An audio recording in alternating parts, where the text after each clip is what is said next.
Hey guys, welcome back to the show. Happy Monday, January 8th. I know a lot of you, including myself, finally get your kids back in school. It's been a big and a long break. It's been fantastic. I know probably people are happy they're back in school. If you're watching right now for the first time, remember to like and subscribe. We got a lot to talk about before we dive into it. Obviously, Washington, Michigan, all the way down to what happened in the last couple days in the NFL. A lot of roller coaster seasons, coaches fired, all the way down to the Warriors with Draymond Green coming back, reinstated. Before we do that, let me welcome my co-host to the show, the guy we love, the guy that is the best we have for the stats and the stunts, and also he has a face for radio, my below average white guy. We found out who are his whitey tighties, Brent Chapman. Hey, thanks for having me, Brandon. Hey, Brandon, do you know what today is? It's Buffalo Monday. That's hey, right. Listen, before we go into all that, I just want to say, guys, if you're watching this for the first time, obviously Brent's our co-host of the show, and he literally just ran out of power, and he dove and he said, we're going to make this show happen regardless. So his studio right now is in flames. We don't know what's going on. But Brent, listen, we're so glad that you make it happen. Yeah, it's the most bizarre thing. The power just in the one room where the studios went out 3 minutes before the show started. So I'm in a guest bedroom on my webcam to do this show today. So let's get it done. You know what? What I love about that is Brent is a go-getter. He got it done. And listen, you look way better in low definition. So we love that. I'm a low def guy. I say turn your high def off, your HD off, and go all low def. You got me. 120p, baby. Guys, listen, before we go into that, and obviously Washington, Michigan, the crazy game was coming on, we want to welcome our guest to the show today. Just so you guys know, ex-NFL player, former standout MVP, and great, awesome caliber talent from Washington, played for the Cowboys, played for the Patriots, played for the Seahawks, played for the Jaguars, won a Super Bowl with the New York Giants. Welcome to the show, guys, Isaiah Stanback. Round of applause for him, too. And Brett, before we do that, before you welcome him, give your input real quick before you bring him on the show. Well, Isaiah is a buddy of mine. In fact, he's the first guy to actually ever interview me on anything, anywhere. And in my opinion, he was Michael Penix before Michael Penix. Welcome to the show, Isaiah. Hey, what's up, man? How y'all doing? Is that a good intro? Oh, yeah, that works, man. That works. I tell you what, that dude is beyond accurate, man, so he definitely got me beat. Hey, listen, Isaiah, because we don't have you live on the show, we have a little piece here I can pull up where we have your picture where we can hear you at least. We are so excited to have you, and this is a big part of college football, a big part for Washington. So before we go into that, I just want to get, how do you feel, first and foremost, Washington, you know, your location, your alma mater, your place of play, how do you feel that they're in the national championship? It's awesome, man. I mean, this is, you know, anybody who's ever, you know, rocked the purple and the gold always feels as if this is where we need to be. You know, even the time that I spent there at the University of Washington, when, you know, I was going through what we call the dark times there, when we had 3 head coaches over a span of 5 years, you know, we still felt as if, like, this is where we're supposed to be. Like, nothing else feels right. You know, and I was doing my best to try to put the university back in the right standing. But it's now that we finally have a coach that's there and settled in and has his consistent staff and is able to recruit and all those things that really are intricate to having a solid program, you know, now you're starting to see the fruition of it. And it's all the alumni are excited. You know, all the what we call the OGs, you know, from back in the day, from the early 90s, you know, everybody's down for the trip, and it's really it's really exciting to see everybody hyped about the university being back where it's supposed to be at. And a lot of the country don't know about it. Even still, you know, people today are going to be watching the game like, who's these Washington guys? So, hey, we're up in the Northwest, teched off, but, you know, guys can play some ball. You know, and I'll let Brent get into some of these questions Isaiah, here. That's awesome. And I'll tell you, Isaiah, you nailed it. We talked, we were on your show in May, and we were talking about this, and you basically gave everyone the heads up. Michael Penix is going to be the guy. He should win the Heisman. Washington's going to be good. By the way, and I've said on this show many times, Michael Penix Jr. got robbed. He should have won the Heisman. But tell us, how did you see this coming, and did he exceed your expectations? Talk a little bit about that and kind of where we're at and how he's playing and where he's looking for his future. Yeah, well, I mean, when we spoke back in May, I mean, I just knew that we had the right coach. That was the first and foremost. Being able to go up there and speak to the team and be around them a little bit. About once a year, I was able to see exactly how genuine the head coach, Coach DeBoer, is, and his staff. His staff is energetic. They're able to connect with the players. The players genuinely love to be there. The competition that's taking place at practice, nobody's complaining. Like, they genuinely love each other, and they love to show up and go to work, also while doing their schoolwork. So this is, obviously not a professional team, but these guys do their school and they show up and they love football and they love being around each other. They love getting coached hard. So I saw that. And then last year you see what they were able to do, the performances they were able to put up, and they retained a lot of guys. Obviously they returned Michael Penix, and they returned a bunch of all the receivers, and a lot of the offensive linemen came back, and you kind of saw this wave of momentum really starting to play in the favor of University of Washington. And that's why I had a vote of confidence with them coming into the season, because as long as you have those key pieces in place, you're always going to have a chance. And then the resurgence of Michael Penix. Last year he put up crazy numbers and he didn't get any respect. He led the FBS last year in passing, and nobody blinked the eye. Nobody looked his way. But all he did was just be dominant. And then he had a repeat season this year. And he showed up in a big way again, obviously. And now people starting to recognize who he is and recognize the weapons that he has. And, I've been telling people for a long time, especially when all the awards came out, our quarterback, Michael Penix, this dude was a runner-up for a Heisman, right? So your best player on the field is your quarterback. Then you have the best three receiver set in the country. Your offensive line got voted best offensive line in the country, and your head coach got voted best head coach in the country. So if you have all those pieces in place, why would you not be respected as one of the best teams in the nation? And that's right, and they deserved it. And I even was thinking that maybe they should have even been voted number one ahead of Michigan. But either way, it doesn't matter because they're both playing each other. So my question is, you just listed all those stats about their offense, right? Michigan comes in with the number one ranked defense in the country. As far as I know, they haven't played anyone really, even except for Texas, in the top 25. What do you think about that? Do you think that doesn't really matter, or do you think that's going to be something they're going to have to adjust to pretty quickly? Yeah, I think Michigan's going to find out a lot about themselves today, and I don't think that there's any pressure on Washington in that regard. You got to remember, I don't remember exactly how many wins Washington had against ranked opponents this year, but it seemed like almost every week they were playing a ranked opponent. The Pac-12 in its last year was the most competitive conference in the whole country. Between Utah, Oregon State, USC. I mean, everybody was up there seemingly ranked in the top 25. So every week was a playoff game for Washington. So the experience that they gathered throughout the season is second to none. And then you take the Texas, obviously they run it back against Texas, and all you hear is about their defensive line is so dominant. They have these defensive tackles, and those guys were good, but they had no sacks. There were hardly any pressures.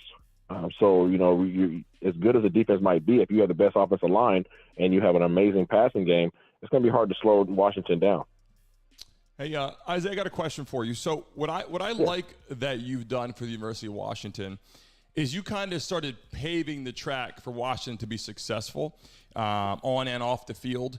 Obviously, as a great player there, people following your footsteps to do what you did, whether they do the same or better or worse, it doesn't really matter. They just are following in the footsteps of someone who did a great job as a student athlete. And what I want to say is, that's superb that you started paving that way. But what I want to say is when I watched the two organizations, and I played college football, obviously, and I'm not sure if we were at the same time or not when I got to the Giants side workouts and stuff, and Jeremy Shockey, all those guys were there. I want to talk to you about that in a second. But what I wanted to say was when I watch an organization like Michigan, a powerhouse team, and, they're always those top 10, top 20 teams, Michigan, Ohio State, you have your Penn State, Alabama, Georgia, all these same schools. And then Washington jumps in the picture. And they've been kind of in and out of there in the last couple of years. All of a sudden you see Washington again, right? You see that big W. And like you said, you're like, you don't really recognize they're there. And you're like, whoa, we're here to stay. And for me, it's like being an ex-athlete and then also a fan of the game, this is just an honest input that I would say. I would see Washington, I'd say, oh, man, whoever they're playing, they're going to get beat because they're just not that caliber team. But in the last couple years, and then now, and doing all the research and seeing, the receiver core, seeing the offense, other weapons, seeing Penix show up and be arguably one of the best quarterbacks right now in college football. And people kept saying Caleb Williams and a few other people, but he has a chance right now to put on like an interview right now this game, like a showcase to be the number one quarterback if he plays excellent and lights out. So my question to you is, being that we come from the same cloth, playing in this background, do you think that Washington has the depth? Now, I know they have the current starters and players. Do you think they have the depth? Somebody goes down. I'm not talking about the quarterback because that's detrimental, but just certain positions on the football field. Do they have the depth to match up with Michigan? In a 4-quarter national championship game? Yeah.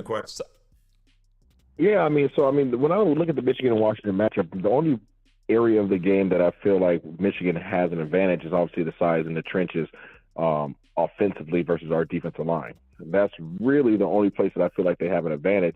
That's the same advantage that Texas had as well. And, I'm pretty sure they're going to come out and try to run the ball, but there's pros and cons to that. If, obviously if somebody goes down, so the next man has to step up. That's just the nature of the beast. But, speaking in regards to just their game plan and their size advantage, if you run the ball effectively and you don't convert into touchdowns, if you stall out on a drive, even if you get the ball all the way down to the red zone, you have to kick a field goal, and you can't stop Washington's offense, you lose the game. That game against Texas honestly should have been at least a 10-point win. There's just some bad clock management, But Texas, Michigan is going to have to run the ball effectively and take advantage of their size and then convert in those things into touchdowns. Because if you don't, the quick strike ability, it's like comparing it to like the Miami Dolphins. If you take that approach against the Miami Dolphins and you don't put 7 points on the board, you're going to lose the ball game because they have so much firepower on offense and they're just going to score quickly. So, yeah, time management is awesome. You can run the clock off all day long. You could drive it down there, beat them up. But if you finish with 3 points instead of 7, it doesn't really matter at the end of the day. Hey, I got a quick question, Brandon. So, Isaiah, here's the thing. The big thing everyone's saying is Washington's never seen a defense like Michigan. They're going to walk out there and it's going to be like, oh, wait a minute, it's a high school team versus a college team, right? Well, let's say that doesn't happen. Let's say they walk out there and the first drive they walk right down the field and they score whatever, and you can just tell, holy cow, they match up great against these guys. How does Michigan – I just don't even see – I don't see how they win an offensive shootout. I just think it's over at that point. If Washington can actually play against Michigan, this may not actually even be all that close. What do you think about that? Yeah, I really think it's either going to be one or the other. I think it's going to be either a really tight game or it's going to be one heck of a blowout. And I totally agree with you in that regard that Michigan's going to have to score points, and we know that they can. We know that they can because honestly, the weak spot of the Washington Huskies is their defense. I think that their defense is solid. I don't want to say the front seven is solid necessarily. So Michigan obviously will be able to run the ball effectively. But I think Washington's secondary is actually solid. It's just the type of schemes that they run defensively, they're not asked to do a lot. And I hope that they change that game plan this week. But typically these guys are playing soft, really soft coverages, allowing receivers to get down the field, kind of a bend but don't break, Bill Belichick, keep everything in front of you type of defense. But you saw last week when asked to step up, those cornerbacks are able to step up and make plays. So I'm hoping to see more aggressive play out of that and force, this quarterback of Michigan to really just drop back and try to throw the ball because, tips and overthrows, and hopefully, Washington will get those. I got an important question for you, Isaiah. And guys, if you just watch this for the first time, just clicking on to our show as we expand with networks and things. Isaiah Stanback, former standout with Washington, went to the NFL, played with Cowboys, Patriots, Seahawks, Jags, won a Super Bowl with the Giants. So happy to have him on the show live, and obviously live video. We'll have to bring him on one day, but he's live right now on the network for the radio, at least for audio purposes. But Isaiah, my question to you, and I think this is important as well, Washington versus Michigan, a lot of people are talking about this game, and I think this has a lot more hype than people thought. They thought, including myself at one point, I said, got to have Michigan, Alabama, got to have, Texas, these kind of games like that and those matchups. But I think my one big question that I have for you is how important do you think coaching will be in this game. And why I say that is because the matchup, the stage they're on, Washington has to be so excited, and they have a lot of weapons, a lot of star talent. How do you think coaching comes into play right now? Obviously, Harbaugh has been a great coach, had some issues with some suspensions, right? Some things. So how do you feel the coaching matches up? And will that have an impact on tonight's matchup? I mean, most definitely. I mean, anytime you start getting into big games, situational football always comes into play. And obviously, Coach Harbaugh has a ton of experience not only in collegiate ball but obviously in the league as well. I don't like the fact that his brother's going to be on the sideline with his defensive staff. I don't like that one bit. I feel like they might be sharing some secrets. But yeah, I mean, I think Coach DeBoer was able to squeak by last week with some bad clock management and decision making that he had. So hopefully he had a light bulb come on. But this is a showdown for the coaches as much as it is the players. And you start talking about schemes and putting players in place, especially in college ball, where, guys are fake snapping and they're looking to the sideline and the coaches are seeing what they're in, and then they're giving the play and then they're reenacting whatever the coach said. So this coaching is going to come down to, obviously who has the most experience, who takes the most, mitigated risk, and, whatever's team obviously can convert on these situations, because, every drive is going to be important. Every play is heightened. Turnovers matter, timeouts matter, field of possession matters. It's really difficult for coaches to not get caught up emotionally in these type of ball games, because emotions can get you with an L at the end of the day. I love that answer. And Brent, I know you have a couple things to add, but I just want to say I love that answer. And I think people underestimate Isaiah. I think they underestimate how important coaching is, because they may have or may not have played on a stage like this. And I believe it's easy to be a regular season winner. We talk about that a lot. We're going to go into that part of the show. We won't keep you too much longer, but people can win regular season games. We talk about Dak Prescott and the Cowboys winning regular season games, right? And then when you get to the playoffs, when you get to the national championship, your coach, when you're in that locker room, right, before kickoff, when you come out and it's like, holy shit, welcome to the big show. And every game in college football is big, but when you come out on that stage and your coach is looking at you and everyone's looking in the mirror and going, look, we worked so hard to get to this game. We play this game for these reasons primarily, because everybody knows, obviously you want to have camaraderie, you want to have friendships, you want to build a legacy, but at the end of the day, it's wins and losses. And that's just the truth of the game. If you lose games, people aren't talking about you. If you're winning games, Correct. You're on the map. And Washington's on the map. My last question for Brent goes in this. Where are you watching the game tonight? And who do you got? That's it. At the end of the day, here, I'll say this, Isaiah. Brandon has unapologetically picked Michigan to win this. He thinks it's going to blow out. And I'm just going to say that because he can't say it in front of you. I love you, Isaiah, and I love watching Michael Penix Jr. But I grew up in Detroit. I grew up watching Jim Harbaugh hand off to Jamie Morris. So my heart really wants Michigan to win this. But, I think it's going to be a great game. So where are you watching the game and who you got? And then we'll let you go, and really appreciate having you on. No problem. Well, there's definitely no questions as to who I have. I'm definitely rocking with the Huskies. Purple and gold is definitely the King's color, so we're gonna go ahead and take the throne tonight. But I do foresee it being a good game. But in terms of where I'm watching the game at, there's no way in the world that I'm gonna fly my son to Las Vegas for the Pac-12 championship. Drive to New Orleans, 7.5, 8 hours to go watch the semifinal game, and then the game be 4 hours away from Dallas and Houston, and I'm not going to be present. So I'm definitely present for the game. I surprised my son, and we drove down, so we'll be at the game live and direct tonight. That is hold awesome, on, Brent. Let me correct Brent, Isaiah. So you know the truth. So what I said was, and I happen to love the combination. He doesn't have all day. He's got to get down to Houston with his son for you to explain this. So this is what I said, and that's why I asked you this question. I think when you match up the starters versus starters, I think that Washington has a great opportunity to win this game, and I think that what it comes down to is them playing the best game they can play. And I think Michigan is in the same shoes.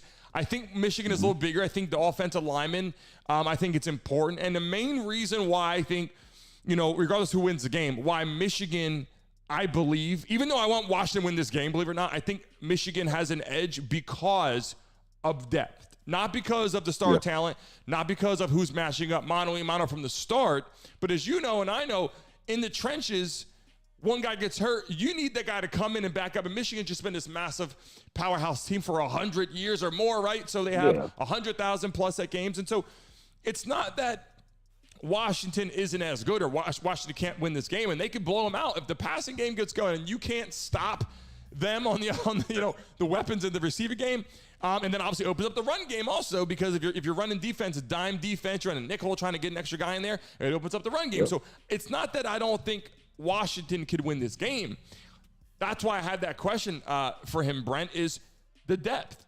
And I think a lot of smaller teams, you see Division, 1 AA schools play against big teams, and at first quarter, like, whoa, they can run with them. And then Michigan's backups are 5-star guys. That's the problem with that's what I've been saying, right? Alabama too.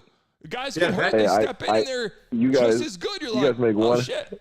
Y'all make one heck of an argument. I get it. However, we're not going to be relying on backups tonight. Michigan, like I said, Michigan could play all the bully ball they want to. They just better make sure that they finish those drives with 7 points, because when we get the ball back on offense, we're lighting up the scoreboard. That's right. I love that answer, Isaiah. I'm going to let Brent finish out with you. And listen, I really appreciate you coming on here, giving your words here. And in the future, here, we'd like to have you come on video so people can see you, people want to interact and converse and have all the kind of questions. We need to have him on in a couple weeks to talk Cowboys, because we're going to talk about that later, Brent. But I think Isaiah, if you look at the schedule, I think this is a real opportunity for the Cowboys to make it to the Super Bowl this year. I really think something there, but we can talk about that. We'll have you back on in a couple weeks so we can talk about. If Washington loses this game, Brent, we're never going to hear from Isaiah again. No, he'll come back on, but he'll need a couple weeks to wipe his tears and do that thing. He'll be fine. He's a strong guy. Isaiah, thanks for coming on the show. I really appreciate you. If you guys just got a chance to see that, listen to this. We really appreciate him coming on. Former standout in the NFL. Thank you, Isaiah. And he picks Washington. Thank you, Isaiah. Thanks for coming on. Appreciate it, fellas. So, Brent, there we are. So, obviously, he's going to pick Washington, and he should. And this matchup right now, we have a hit list for the next 30 minutes. We're going to dive into this real quick. If you guys just tuned in, Isaiah, former standout ex-NFL player and played with Washington, gave his input on it. And he thinks that Washington really has a clear-cut chance to win this game, especially with the starters with no injuries. He thinks this is a clear-cut W. Now, what I want to talk about, Brent, are these two players here. Michael Penix, right? He's got weapons. He's got receivers out there he can throw to. And if they get off early and they start playing and making plays, this could be something where Washington could potentially run up the score. And I know Michigan's a big running team. And so Washington's going to have to stop the running game. If they can slow down the running game with Blake, if they can do that, I think Washington has a strong chance. The hype is real. People are loving Washington right now, giving so much love. The Michigan faithful are exactly contrary, Brent, and they're saying there's no way, shape, or form can Washington handle the upfront in the trenches, the defensive line with Michigan. Yeah, so I think it's going to be, you heard Isaiah, right? And he's an adamant Washington guy, right? And you heard what he said, and that's what they're saying, right? Is they think they've got the best offense in the country. They think they have the best quarterback in the country, and they think they're going to walk up and down the field like they're the greatest show on turf Rams, right? They're just going to walk up and down and score. Now, here's the thing. And that's what I was trying to get to. If that proves not to be true, oops, we were really good against a bunch of Pac-12 teams, but this is like a real NFL defense crap. It's every Isaiah Stanback in the stadium is going to go, and it's going to. This is not going to be what I think either of them really have faced. But listen, if you're watching this right now, Howard, put in the chat for them real quick, or put a link so people can, anytime you can call in during the show. If you just missed Isaiah Stanback, that's okay, but you can call it anytime you want. But listen, Brent, I want to talk about that because what you just said was, I think you kind of understand. They haven't played a team like Michigan, right? But when I watched Michigan play, they did beat Alabama. And that was a game that I said, they'll hang in there. Alabama might pull that out, and if they stay close, Michigan stayed tough. They stayed true. They had their little semi-Wes Welker type players out there, right? Running around. And then they had Blake making plays. And right now, this is the biggest game in football right now. Those were above average white guys catching the football. They had so many above average white guys, we couldn't figure out what was going on. And I think people, if you're watching this right now, it's all comedy and humor. Don't be sensitive to it. We're just joke around. Brent is my co-host, below average white guy with a face for radio and looks better in low definition, which is why he's in his part of his house we haven't seen before because he lost power. But that's okay. Brent, before we finish with Washington, Michigan, I just want to say this. This is going to be one hell of a game. I'm excited to see the coaching matchup, the quarterback matchup. I'm excited to see how, is Penix the real deal? I think he's proved that he is, but is he going to go on stage today and create this, wow, he could potentially be the first pick, second quarterback picked in the draft, and he's already proven that he's got this skill and capability. No, he can do this. It's possible. We're going to find out. But Brandon, I'm going to segue us because, we had Isaiah Stanback on the show. I love Isaiah. That was awesome. But we really didn't jump into the most important thing going on in sports today. And that is that it's Monday. It's Buffalo Monday. Okay. All right. And Josh Allen, right there, that guy proved he is the MVP of the NFL. Undeniable? Undeniable. It is not Lamar Jackson. Whoa. Lamar Jackson wasn't even talked about being the MVP of the NFL, and then he beat Miami and beat San Francisco, and now he's the MVP. But Josh Allen took a team that lost to the Broncos, the Patriots. Whoa, MVP conversation. Listen to this. Buffalo was done. They lost to the Jets. They lost to the Patriots. They lost to the Broncos. They couldn't tie their shoelaces. They were 6-6. 6-6. They were the 11th seed in the AFC. You can't sip your coffee when Bobblehead Brent is going wild. I was just thinking about it, Brent. I was just thinking about it. 5 games in a row. They beat Kansas City. They beat Dallas. They beat Miami. They ran the table, and they're not just in the playoffs. They're the 2 seed in the playoffs. And everybody has to come play in Buffalo. Josh Allen is the MVP. He had 426 yards yesterday. He is a machine. He just would grab the ball, they would tackle him, and he would drag them 8 yards for a first down. He was at stake. They went for 4th down and 1 5 times in the 4th quarter and got it. Josh, I got to tell you, Superman. I wish I could disagree. I wish I could come on here right now and disagree.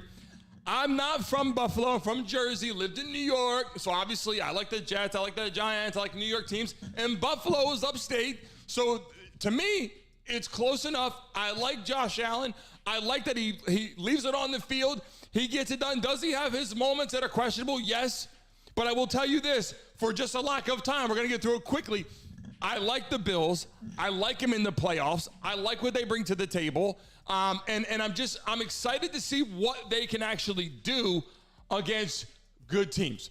I like the Dolphins, but listen, it's a Tyreek Hill show. We already know that. Without Tyreek Hill, it's over. And so I think the problem that the Dolphins are seeing is, first off, Tyreek Hill is so good that they're trying to cover him. He's still making plays, but it's going to be how healthy is Tyreek Hill for the Dolphins. Is he healthy enough to go? Because yesterday's game, after every catch, you seen him kind of limping off. He wasn't his normal self, but he's so damn talented that you're like, he looks good to me. Yeah, he looks good, but he's not 100%. So who do they got, Brent?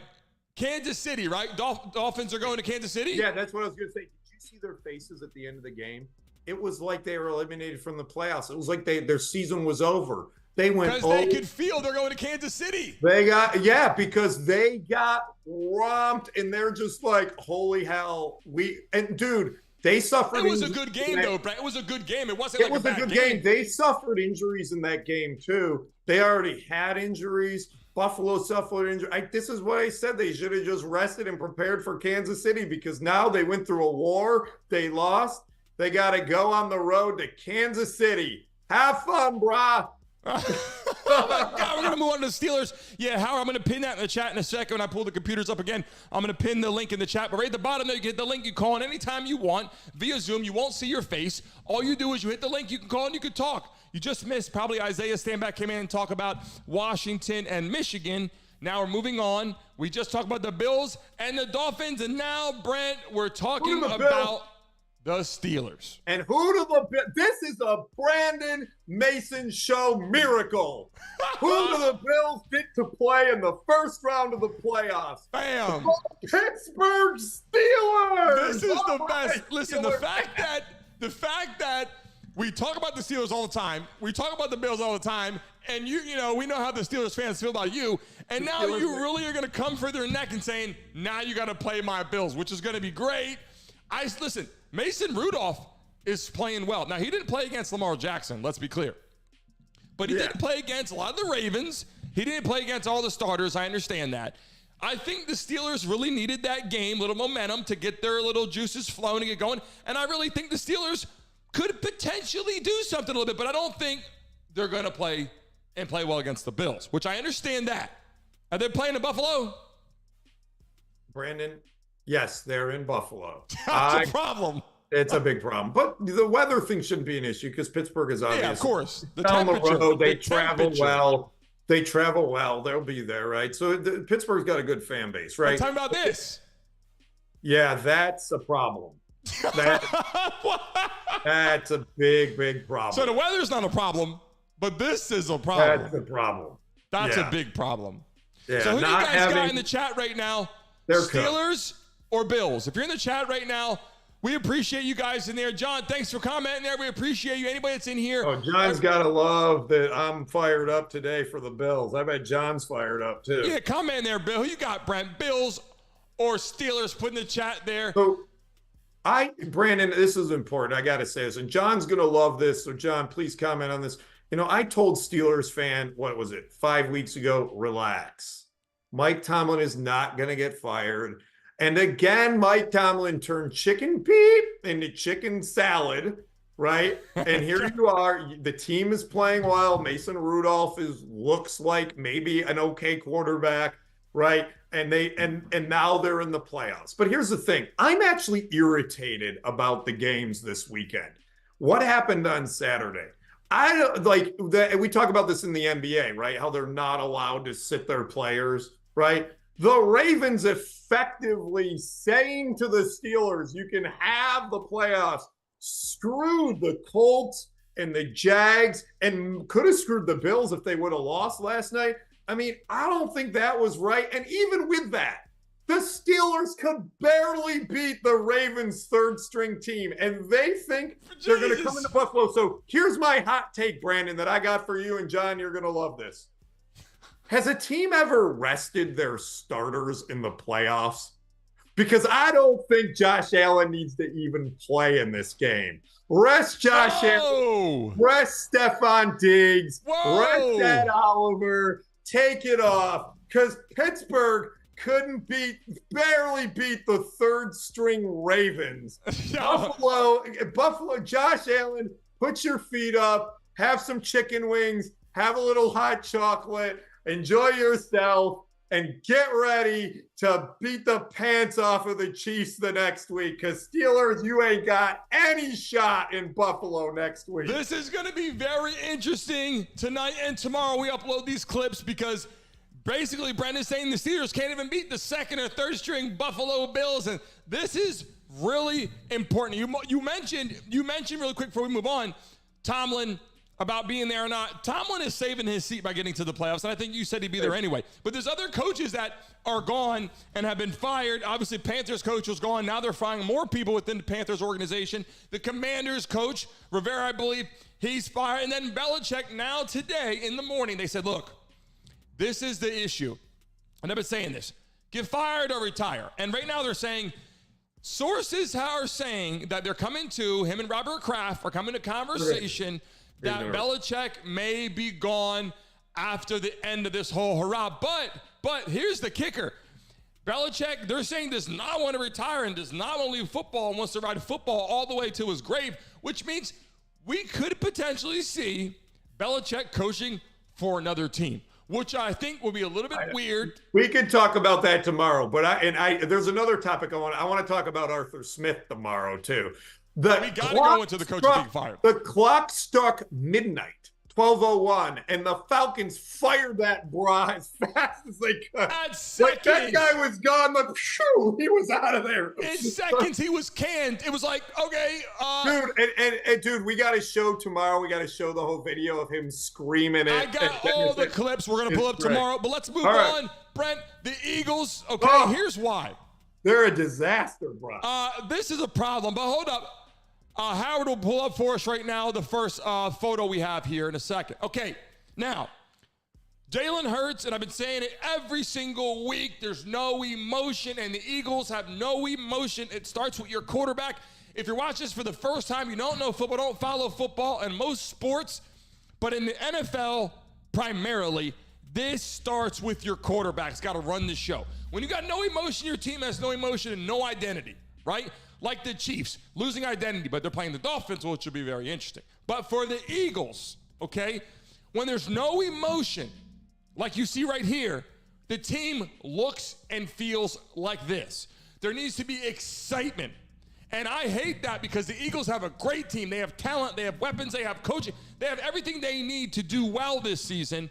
And people have them at the top of the charts, possibly win a Super Bowl, and they're just playing downright bad, and it's miserable to see, especially this kind of face. Now, to make matters worse, Howard, pull that clip back up again real fast.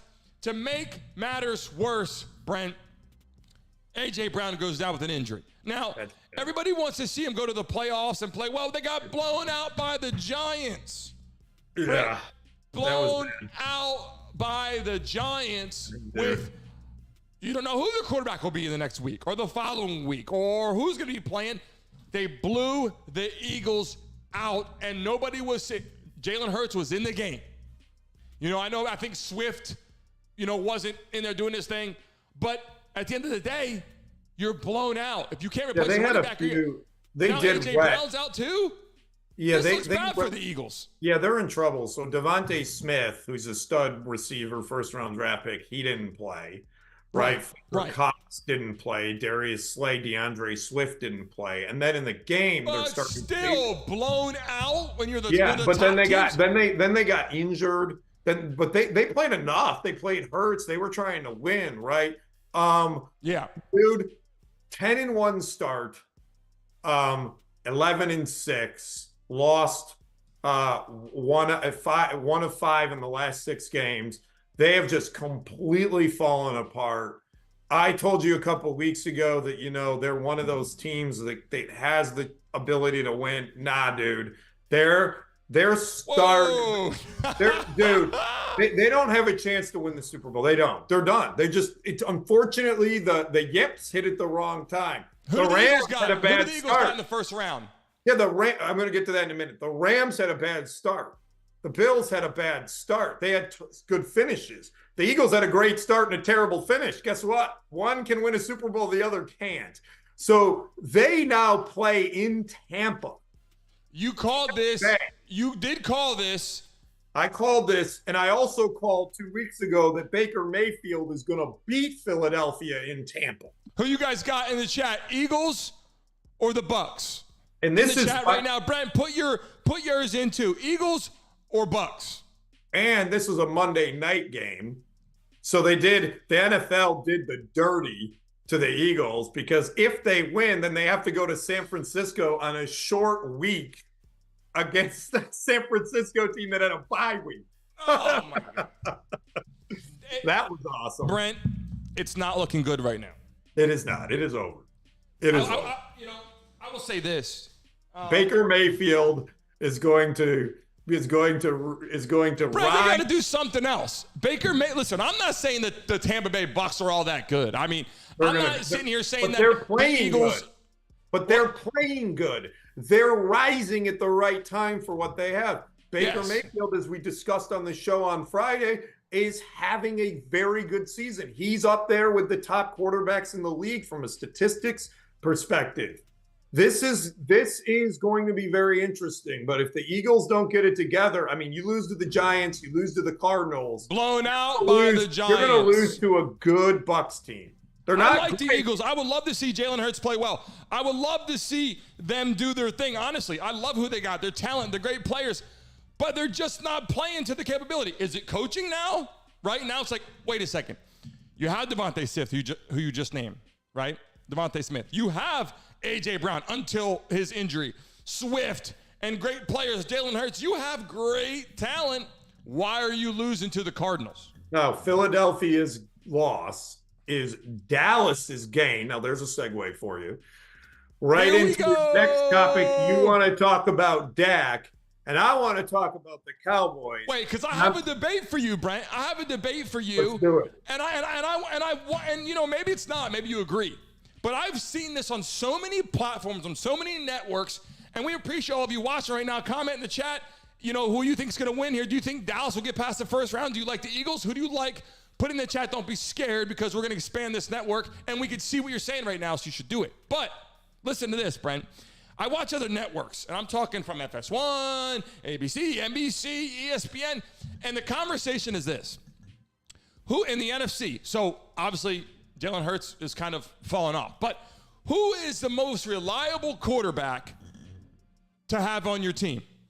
Brock Purdy or Dak Prescott? And I want to talk about this because every time I see it, even LaShawn McCoy was going on, saying Dak Prescott isn't that good. He's not reliable. And then, you know, you have other guys on there saying yes. And then Joy Taylor kind of said right in the middle, and she said, you know, they're a lot closer than you think. And this is what LaShawn McCoy said. He said, every time the 49ers play the Cowboys, and I hope he sees this, Speak sees this, because I have a problem with this. Every time the Cowboys play the 49ers, he's saying the 49ers are going to blow them out. The 49ers are going to win, so Dak's not that good.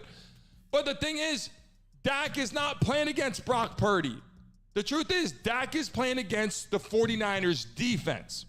So if the Cowboys lose to the 49ers, it doesn't mean that Brock Purdy's better than him. It just means that the 49ers defense played well against Dak Prescott.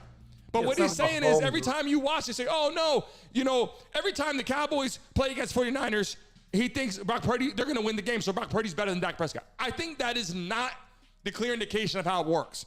I think how it works is if you have a neutral team, who do you want at the quarterback position? Because if you watch the Cowboys, Dak Prescott has played pretty damn good. And the conversation was, is Dak Prescott the MVP of his team? And it was, well, no, CeeDee Lamb's the best.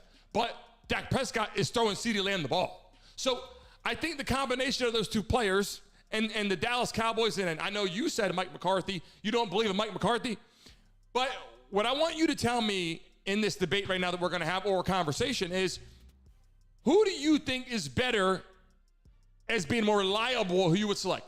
Dak Prescott or Brock Purdy? I would go with Brock Purdy for a couple of reasons. One, he's a lot younger, and you're scratching the surface on his potential, right? Two, you seem to forget that Dak has serious injury issues and seems to miss every season. And this is really the first season in about the last 4 or 5 that he's been healthy. He's also pretty inconsistent. He's played better this year. This is probably the best year where, what did I tell you a couple weeks ago? I'm like, this is the annual time of year where, you know, Dak falls apart and, you know, but it didn't happen this time around, which is good. That Cowboys fall apart. Didn't happen yet. It hasn't happened yet. They're not in the playoffs yet. And that's what I wanted to tell you about is, and that's, dude, one thing, Isaiah's a Washington guy, and that's why we're talking to him. But he lives in Dallas. He played for the Cowboys, and he has his own show and talks Cowboys football a lot. We got to have him on to talk Cowboys, because here's what I think. Here's my take on the Cowboys. The Buccaneers are going to beat the Eagles, right? I really believe the Rams are going to go into Detroit and beat Detroit. I just think that's going to happen. So what's that going to mean? The Rams are going to go play in San Francisco, and Dallas is going to get to host Tampa Bay. So clearly Dallas is going to beat Tampa Bay, and They the have, Rams are going to go into San Francisco. Yeah, Now, I think so. I think Hold so. on. But Do Dak you Prescott think- does not win playoff games. So here's the thing. No, hold on real quick. I'm not done with my thought. My thought is that the Rams are going to go into San Francisco. And I'm going to tell you, that's going to be a coin flip game. So you theoretically have an opportunity where the Cowboys could make the NFC Championship game and play the game in Dallas. Now, they've been a crappy road team, but they have been awesome at home. Are you telling me there's not a real chance this year that they can't make the Super Bowl? If Dak keeps it together, dude, they are on a path where they have a real opportunity to make it this year. That's my thought on Dak and the Cowboys. Well, here's what I'll say to end the Cowboys before we go on the Jags and Titans. You're right. You're right. Remember, Cowboys have not won a road playoff game in 30 years. A road playoff game. So if they can host at home and play these teams at home, the chances are, I'm not saying they can't change what has happened but this is the season Dak Prescott has to start winning and has to get through the playoff. If he loses the first playoff game, the fans are going to go nuts and there's going to be problems because they got to at least win a playoff game or two. If they don't win a playoff game, they got lucky though. They got lucky. They got the Packers, which we'll talk about in a minute. That's not a strong first round match. They have the clear cut to the Super Bowl. The Cowboys have the easiest route right now for me, if you ask me, to clear to the Super Bowl. But let's move on to the Jags and Titans. One of the clear, you have to say, they're not playing. I mean, they got San Francisco, but yeah, I mean, they've definitely got a pretty clear road to the conference championship game. I mean, they're going to at least that. They're going to sail right in. Yeah. Till they see the 49ers or somebody like that. That's why I think you're right that it'll be really disappointing if they get beat in the first or second round, because it is. And I told you Mike McCarthy should have been fired. He had another good season, 12 wins, and if he can't get him to the championship game with this lineup, I don't know what to tell you. If he loses the first round of the playoffs, everybody's going to be like, okay, why'd they lose? If Dak just plays bad, they're like, that's Mike McCarthy. It's not his fault. It was Dak's fault. But if Dak plays well and the game play isn't called right, people are going to be upset about that. So they better win the first playoff game at least. So Jags, Titans. Listen, I really like Trevor Lawrence. I like what he brings to the game. I like what he did at Clemson. I like when he got to the Jaguars, his patience to get to this position. But I will tell you this. I feel extremely let down by the Jaguars this season. There's some injuries. I know Trevor Lawrence wasn't his greatest potential and had some things. But I feel that Trevor Lawrence and the Jaguars fell short. I mean, they even had Etienne in the running back position. They had some great talent. Calvin Ridley. I mean, they had a lot of young guys that came in that can play well. And I think Tannehill coming back in to play for the Titans after basically thought he was done playing there almost. Now all of a sudden they beat the Jaguars, Brent. I just think the Jaguars really had a better shot this season to play much better than the overall turnout. That's my honest message about that game in a nutshell. And it was going kind of unmissed, or is going missed. Like, people weren't calling this out, but basically the Jags did what the Eagles did. They started out hot. They were way ahead. They were like 3 games ahead, and they just completely collapsed. They went 2-6 in their last 8 games. That is terrible. They completely fell apart, just like the Eagles did, and they didn't deserve to make the playoffs. Now, I'll tell you, and I said this on Friday, and I was telling my son before the game, the blessing for the Titans and for the Steelers and the Bills, who needed Jacksonville to lose, the blessing was Will Levis got hurt. They were playing that rookie. They were seeing what he could do. But you know what? he got hurt, so they had to play Ryan Tannehill. Well, Ryan Tannehill is a NFL starting quarterback. Yeah. They bring him in with DeAndre Hopkins and Derrick Henry, and it was like, oh, beep, here we go. This is like the Titans 3 years ago when they were winning the division, and they played really good. They forgot about Tannehill. Dude, like, look, I get that you bench your starter to see what you got in the rookie. That makes sense. But this was just a bad raw deal for the Jags because instead of getting the Titans rookie at a mail-it-in season, they got Ryan Tannehill, Derrick Henry, and DeAndre Hopkins, a freaking Pro Bowl, wanting to prove that they deserve a contract next year. So they went out there. Derrick Henry was just boom. He was 2016 Derrick Henry, just steamrolling everybody. Listen, I love that you brought that point up because it's so important that people understand this. They're playing for a contract. Tannehill was with the Dolphins. Didn't even really play quarterback in college. Played like one season with Texas A&M. Gets to the Dolphins and plays well. Not well enough to win a Super Bowl. Not well enough to go crazy in the playoffs. Then he gets traded, goes over and plays with the Titans. And like you said, he gets put in as a backup, and people are like, oh, this will be much easier. Tannehill's a starting quarterback that had plenty of years to grow and build. And then they basically destroy, and the Jags are like, whoa, this wasn't how we thought this was going to end. I was coming home from church on Sunday, right, before the game started. I told my son, I go, the Titans are going to win this game by 3 touchdowns. Like, Tannehill is going to come out, Hopkins is going to come out, Henry's going to come out, and they're going to be like, we're the freaking Pro Bowl team, bro, and we're going to blow you out. You think we're a 5-win team? Watch this. We're going to end your season. And, dude, the coach, Mike Vrabel, he's no joke. You think that he doesn't want to get his team motivated to go beat them and go knock them out of the playoffs? That was awesome. Like, that game was awesome to watch. And, Jacksonville just Phillied themselves. What would be a segment? I'm not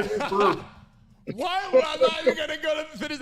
Now the Philly fans are going to hate me. I'm not going to be able to go into Pennsylvania. You're not going to be able to go to Pennsylvania to get where you're from, go through north and cut through to get to your hometown. Pennsylvania is like the toilet of America anyways. Who wants to go there anyways, right, Brent? Well, yeah, the toilet. Listen, speaking of the toilet bowl, what would be our show without a segment or at least a 5-minute conversation about Aaron Rodgers?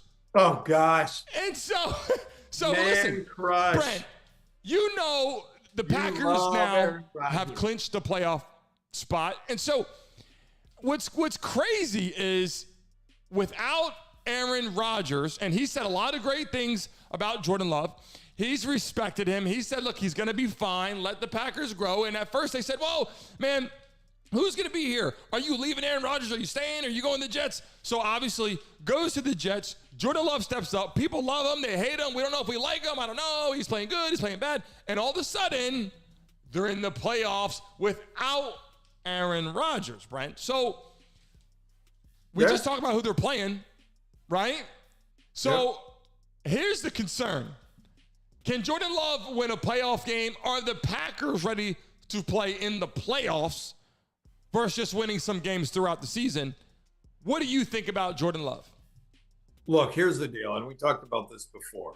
He didn't foul just one Hall of Fame quarterback. He fouled 2 Hall of Fame quarterbacks, right? So the Packers fans have had 30 years of success with Favre and then Rodgers. And, my guess is their expectations were pretty low.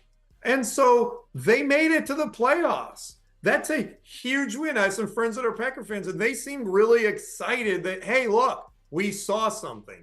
He got us into the playoffs. He played okay, right? Here we are. And I think this is what I wanted to talk about, and why I put the Packers on here is congrats to the Packers. New quarterback. I know he's not a rookie, but it's his first year starting, and they were able to kind of rebuild on Rodgers and get to the playoffs. That is awesome. I'm really proud. They should be very happy. It's really cool that they made it. They're going to get smoked in the first round, but that's okay. But they're in the playoffs. Okay. Congratulations.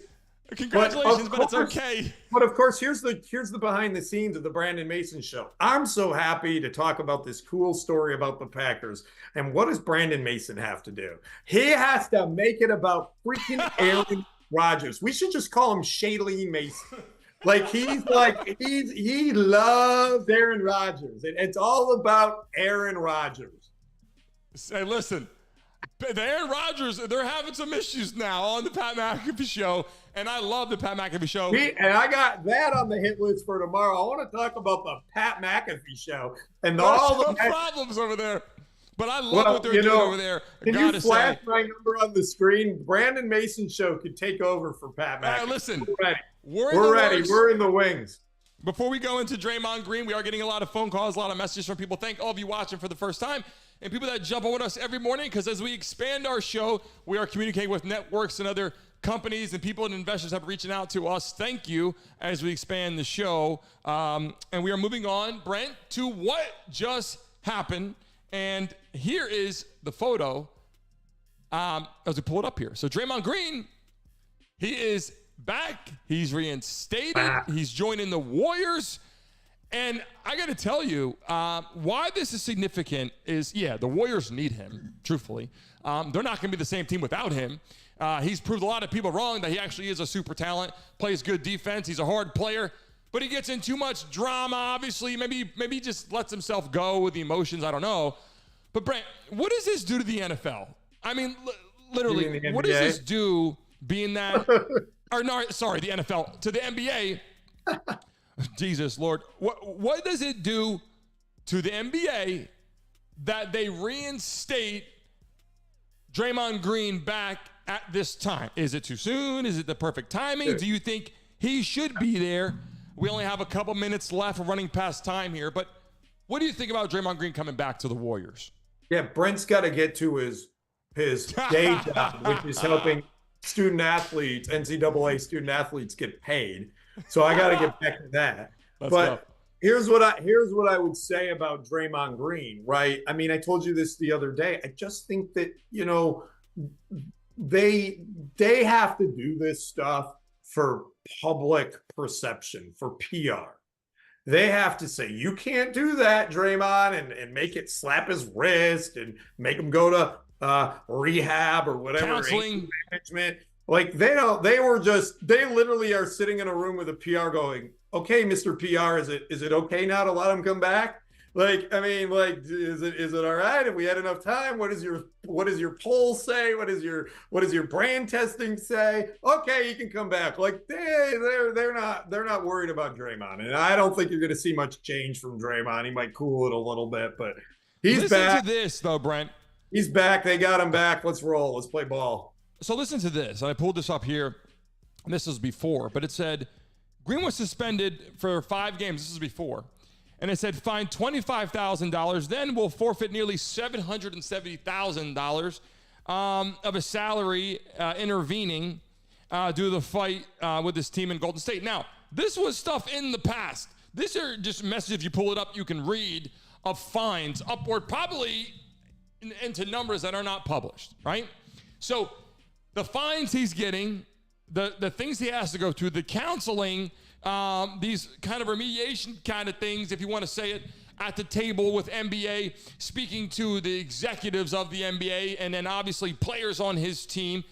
He has to look around the NBA and go, okay, I'm great, right? I'm really good, but what the hell did I do now? I mean, what do I look like to my teammates?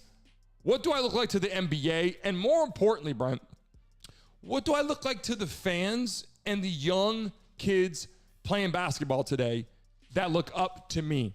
That's the real problem. I agree. That is the problem. That's why the NBA has been cautious about it, is because of what they're trying to be from a public relations perspective, right? Yep. They don't really care that Draymond Green is a knucklehead. They just don't want this message being sent to kids like, look, my 8-year-old knows why John Morant didn't get to play at the beginning of the season, right? That he had a gun and was flashing. That's not something they want 8-year-olds talking about in the context of the NBA, right? That's not good, right? It's the same thing with Draymond Green. They don't want kids to see pushing and shoving and trying to attack a guy, because they don't want them to emulate that in their youth games, right? So they have to do something to show the public, back to my PR decisions, that this isn't acceptable behavior.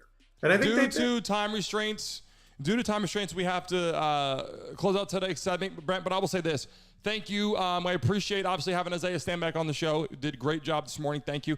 Brent, thanks for having you every single day, 10 to 11, now that we've expanded. I went a little bit past today. As we expand to our network conversation and people and sponsors, we will definitely tie in more time to the show. We appreciate everybody watching. But, Brent, tomorrow we'll have you first thing, bright and shiny, 10 o'clock, with your studio back in action. That's and right. Your electric back on. Brandon, thank you so much for having my friend Isaiah on the call. I thought that was great on the show. Awesome. And I will say, tomorrow I'll be back in my low def studio where you don't have to see my face in full HD. And we will be right back with a clean pair of tighty whities. Go Bills and go Michigan. Let's do it. Thanks for having you, Brent. See you tomorrow. Guys, thanks for tuning into the Brandon Mason Show. We're live every day, Monday through Friday, 10 a.m. to 11 a.m. Eastern Standard Time. We really appreciate you guys tuning in as we have our guests calling in and our live shows. Until next time, please remember to have all safe travels and enjoy all the beginnings to your new year.